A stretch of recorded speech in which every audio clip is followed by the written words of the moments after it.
For the Hansard record, could you please state your full name and the capacity in which you appear today? Good morning, Senator. Pete Curran, Airservices Australia Chief Customer and External Relations Officer. Good morning, Senators. Paul Stoddard, Head of Government and International Engagement. Thank you. I understand you don't have an opening statement, so we will proceed straight to questions. Senator, that's correct. I have no opening statement. I would like to pass my apologies on from Airservices Chief Executive Officer Jason Harfield, who was unable to attend today due to a board meeting in Canberra. I did wonder that by way of introduction it may be helpful to offer some overview on Airservices, given not all senators would be necessarily familiar with Airservices activities, if you wish.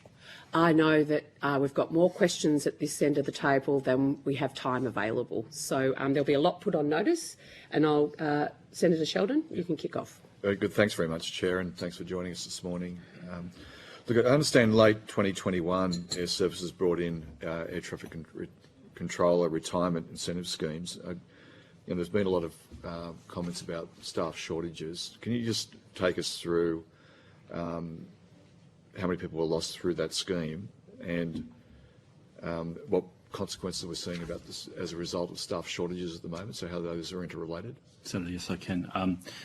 Thank you. The retirement incentivisation scheme was introduced during COVID on a contextual basis. Airservices prior to COVID typically earned revenues of circa $1 billion. During COVID, about 80% of the revenues in traffic dropped in this country. We were supported by the Australian government in the vicinity of $1.92 billion throughout that time. We, in the context of that, made a decision to look at our staffing arrangements and introduce a retirement incentivisation scheme for staff members who at the time were adjudged to be retiring prior to the forecast for when traffic levels would return. That allowed us to manage our costs responsibly, but it also allowed us to continue to recruit ab initio air traffic controllers during that period. We had a number of issues with that activity, notably the training of air traffic controllers and deployment of staff was complicated during COVID lockdowns. Our major training facility is in Melbourne.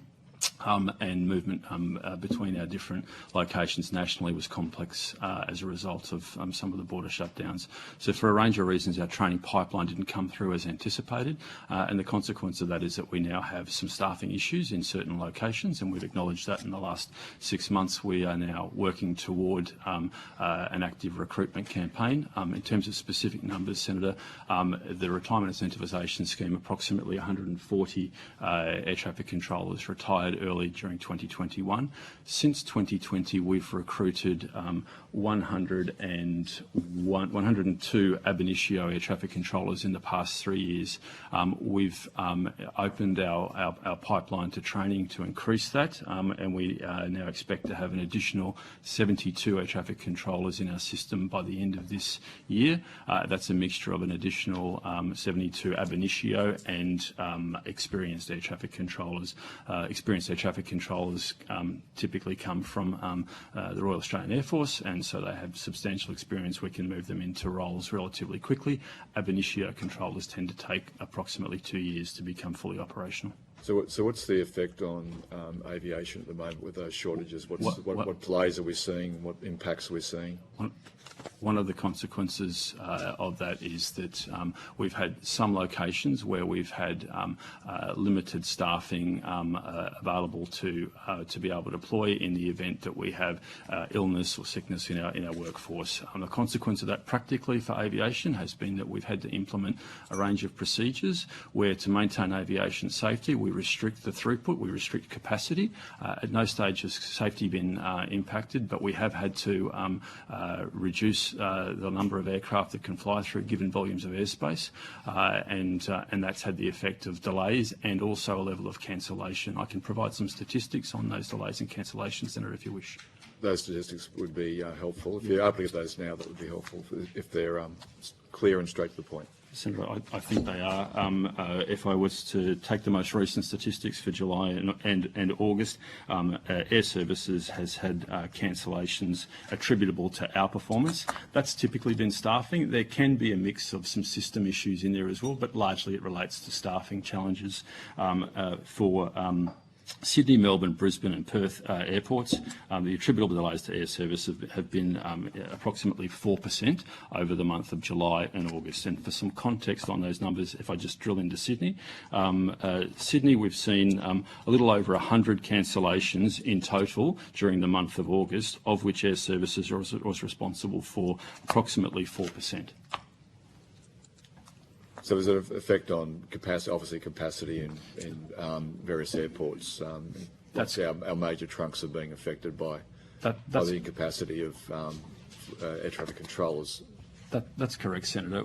In order that we don't allow safety margins to be eroded, we reduce the capacity that can operate a particular piece of airspace or airport, and that has the effect of either creating delays and, worst case, a level of cancellation. So. You may recall, I know we've been at hearings on previous occasions, Mr. Curran, sent an inquiry that we carried out into aviation as a result through the COVID period. And we looked at a series of subject matters, including the redundancies of air traffic control.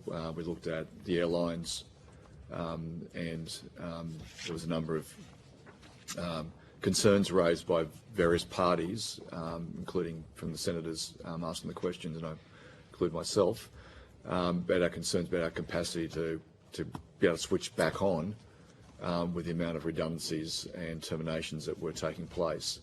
Not isolated just to air traffic controllers, but also engineers, cleaning staff, baggage staff, and of course we've seen the consequences with some of the airlines like Qantas and etc. that have been impacted by those staff shortages. I'm going to come back to the history of the where these decisions were made on the redundancies, but can you just what has been the impact across aviation more generally, in your view, and what observations you got as a result of these staff shortages? Well, Senator, the primary impact relates to instances where we have additional delay. Sorry, Mr. Curran, our senators who are on the line, you've got a lovely, gentle voice. They can't hear you, so if you just move your microphone a little closer.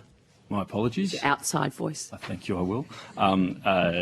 Senator, the primary impact, as I say, is cancellations and delays. Why is that? Because we put in place a range of procedures and measures to ensure that safety is not impacted. And primarily that means that we reduce the throughput, reduce the amount of flights that can operate into a piece of airspace. Contextually for Sydney, Sydney is recovering reasonably well. We would say we're at about we're a little less than 1,000 movements a day at Sydney. That's around about 25,000 movements a month. Our worst month on this year was in March, and there was a total, not attributed to Air Services, a total of a little over 200 flights cancelled in the month of March, of which Air Services was responsible for approximately 20 flights. So that's 20 flights that Air Services staffing impacts have had on industry out of a total of 25,000 movements in the month. So less than 0.1%. Nevertheless, we're not where we want our service levels to be. We expect to have the highest level of resilience. We target to deliver 100% of capacity that our airline customers seek.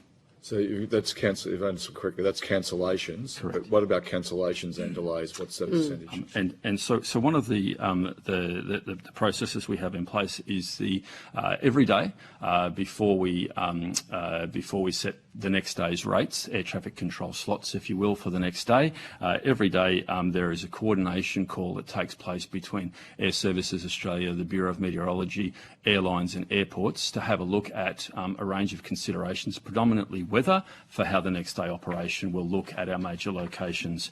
There's a broad range of factors that come into the mix, though. There could be airport runway works, there could be military airspace activity, we could have some staffing issues. There's a range of factors that are discussed, and a plan is formed for the next day of operation, and then we will put in place a ground delay program where demand exceeds capacity. Most of the time, demand exceeds capacity due to weather circumstances. However, some of the time, it's been the responsibility of Air Services. The July to August timeframe, 15% of the ground delay program at Sydney, Melbourne, Brisbane and Perth was attributable to Air Services Australia. So what was that percentage again? 15%. 15%. That's a significant number.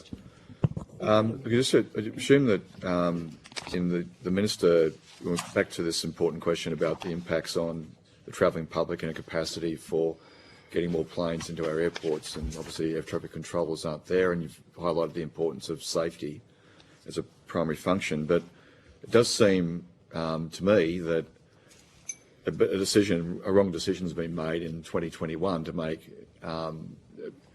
to allow Airservices to be in a position where they couldn't afford to keep people on, if that's what I understand, during the COVID period. There wasn't enough funding, as it appears, to actually keep the proper functioning for when we got back into the air, to get back to our pre-COVID capacity. Obviously that's holding us back. So that decision by the Minister of Transport, Michael McCormick at the time, did the previous minister raise any concerns that could limit the ability of the organisation to recover? And is there any particular reasons why Airservices was not more selective about who and how many staff were allowed to leave the organisation through the scheme? And was it purely a matter of the fact that money wasn't made available to you that you had to reduce those numbers? Because it appears that the Minister of the Time's made a pretty fundamental mistake that's impacting us all right now. Senator, I'll have to take on notice your question regarding to the specific advice of the Minister. At the time, as I said, the context previously, COVID, we were looking to ensure that we had the right balance of staff coming back through. The staff who went through the retirement incentivisation scheme were all staff that we anticipated would no longer be with us, would retire prior to the forecast traffic recovery. What has happened, where we did get caught out, is traffic has come back far more quickly than was anticipated. In the last 12 months, from July last year to July this year, we've seen a 22% increase in traffic. Our forecast at the time wasn't for that aggressive a recovery, and that's largely where we've been caught out. That, and combined with some of the complexity with the throughput of our trainees, which again came about in part because of the difficulties we had with accessing people into our Melbourne training facility, and the air traffic controller pass rate was lower than it has historically been during this period. Thanks, Senator Sheldon. Sorry, you're like... As I hand back to the chair, it is deeply concerning that 140 people are out of the system, and we have a shortage of air traffic controllers. Some wrong decisions were made in 2021. Thank you. I think you made your point. How often does Sydney Airport actually achieve its 80 flights per hour? Senator, there's two aspects to that.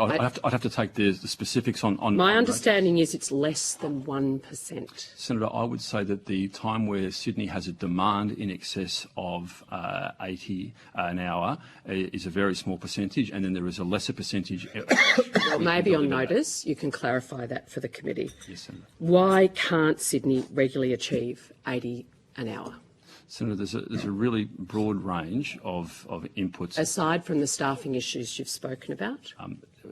Aside from any staffing issues, there is a challenge with many aspects of Sydney. We have a cap at Sydney, which means that we are managing to within 80 an hour. That can be a factor.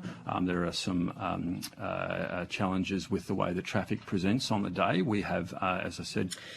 Can you answer me this though, particularly on the Sydney-Canberra leg? We have, and I'm assuming, how many Airservices Australia staff are on the ground at Sydney Airport remains the same no matter who's exiting Sydney Airport, whether it's Qantas, Virgin or Rex? Correct, Senator.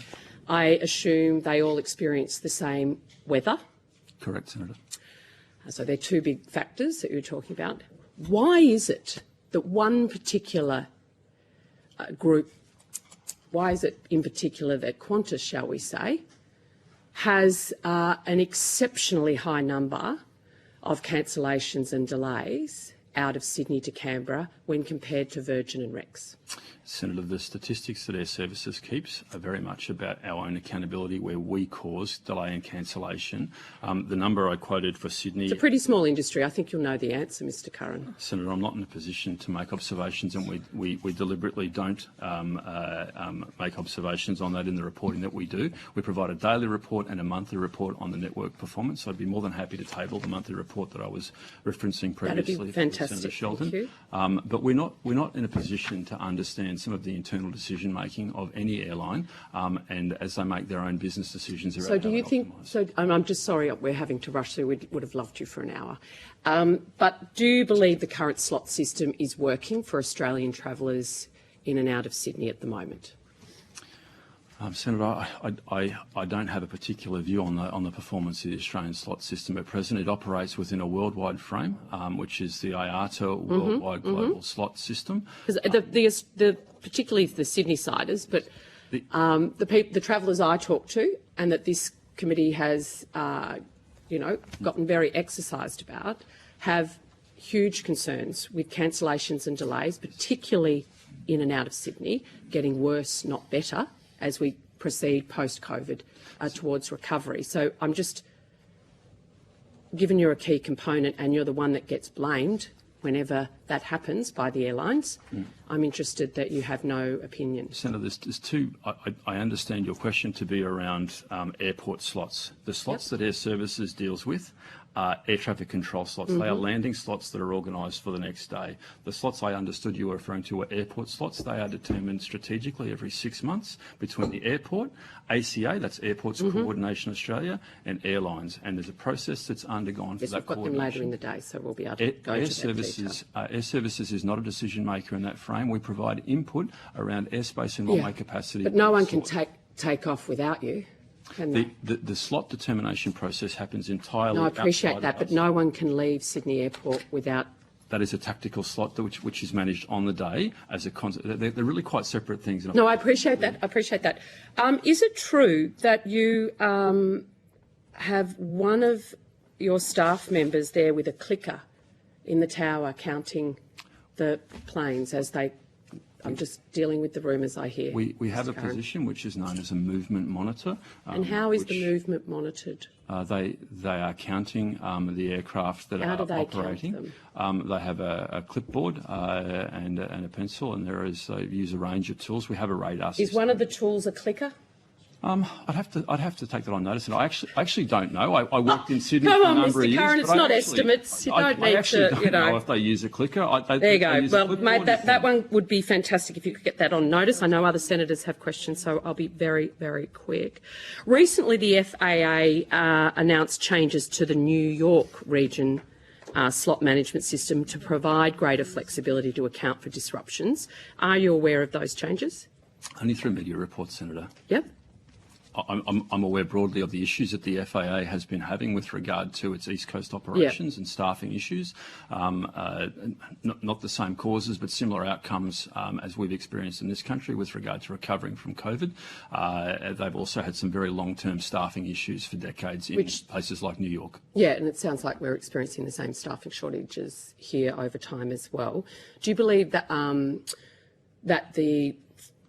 that system that they've set up there recently would actually be beneficial in this situation? Senator, I'm not familiar enough. That's okay. Maybe on notice if you could actually dig around. When you issue a direction resulting in a flight being cancelled, should the reasons for the cancellation be made public? Senator, there is a recording process which takes place today between airline operators and the department. Is that public? The Bureau of Infrastructure and Transport Regional Economics, BITRA, I think is the correct acronym, do publish a range of data.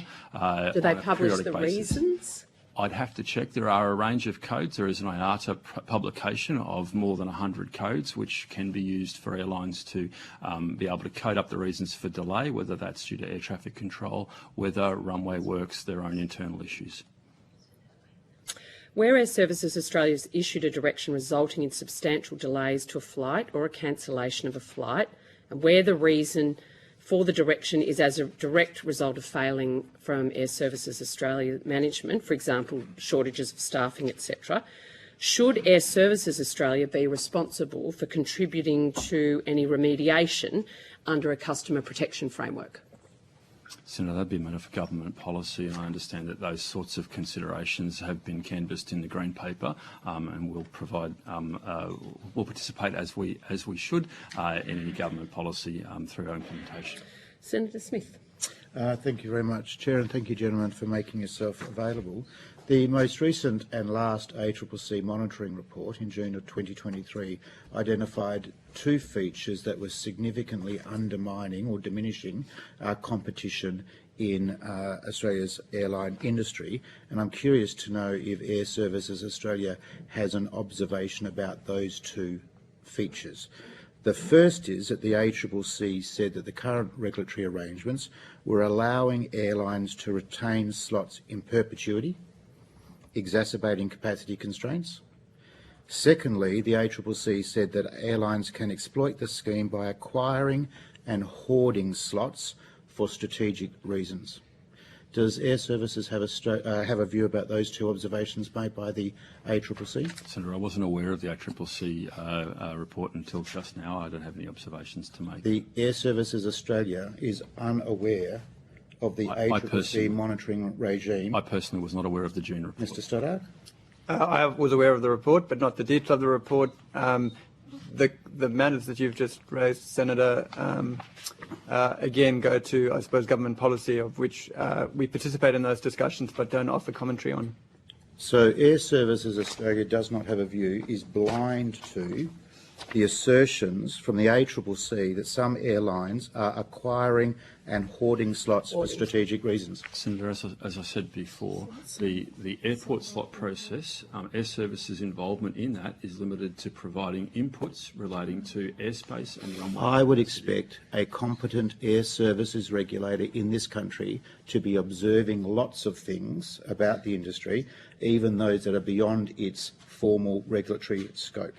Senator, we report on the cancellations and as I said, we don't have access to the decision-making and inputs that different airlines or airspace users would have in regard to how they or why they cancel. I invite Airservices Australia to acquaint itself with all 12 reports of the ACCC monitoring regime, and in particular the last report and the last section of that report, which talks about regulatory reforms that are necessary to improve airline competition.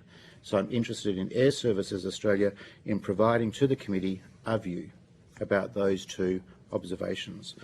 I want to turn to the international regulatory regime. And Mr. Stoddart, how would you characterise Australia's level of compliance with the international regulatory regime around slots management? Senator, as Mr. Curran mentioned before, we don't really play a role in how slots are allocated, and therefore that's probably, again, not an appropriate commentary for us to be making. External affairs.